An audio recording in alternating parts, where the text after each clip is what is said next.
ดาวเรื่องมาที่หน้าทางไทยใจยังหวนหาลูกที่สองหน่อยไว้ฝันไล่ขึ้นไก่พนพันกันเป็นตา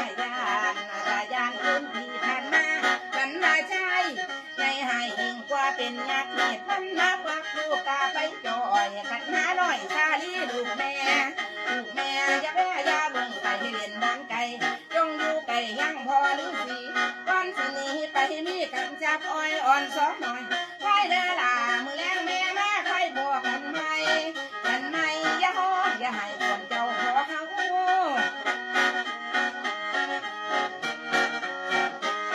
สั่งเจ้าละห้องคนละทีกันหาชาลีคอยแม่เลี้ยวทางจะเก็บผลไม้หวานให้ครอบกุมารที่แม่รักไม่สั่งคอยนะจงคอยสั่งลูกน้อยแล้วออกเดินทางให้ป่ามาไฟมาปลางก่อนเคยมีบ้างวันนี้ไม่มีไม่มือนี้แตกต่างใจได้ต้นมากไม่บ่มีผลหาลาหล่นลงคลองใบมาเหลือใจนกกากินแล้วคุณเนื้อสุแนวเหลือเพียงนิดหน่อยตาวันคำลงไปหน่อยโง่คงเก่าเพื่อนวันยืนลูกแม่สองคนของกังวลเป็นห่วงเป็นใย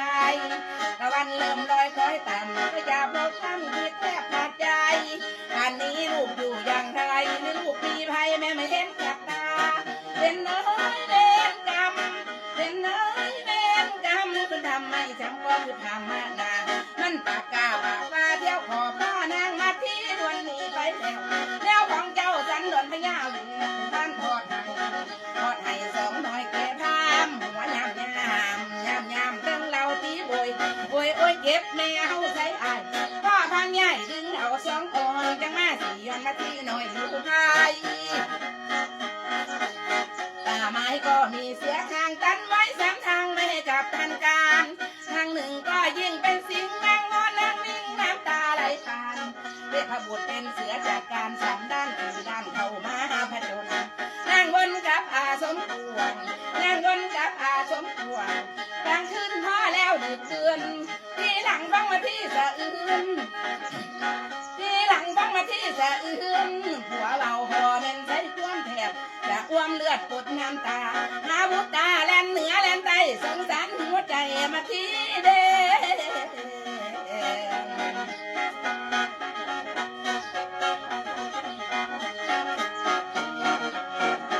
เอาฮันนี่ฟังมาที่บ่แล้วเบาต่อกันมาเก่าสิบคาถาแน่นอนคัดนี้แรงมาที่พอจะมาถึงแล้ว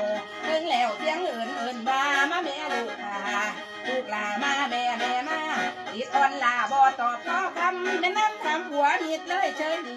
นั่งให้ยิ่งเสียใจให้หำน้ำหาลูกลาสองน้อยสู่ทางจิตทางทั้งร้องไห้เหนือปวดตาให้ก็ไม่เห็นเลือดตาแทบกระเด็นก็ไม่เห็นลูกน้อยเลยทำผัวเมินหน้าภาวนาอย่างเมินเฉยเสียใจเป็นลมเลยหมดสติต่อหน้าตา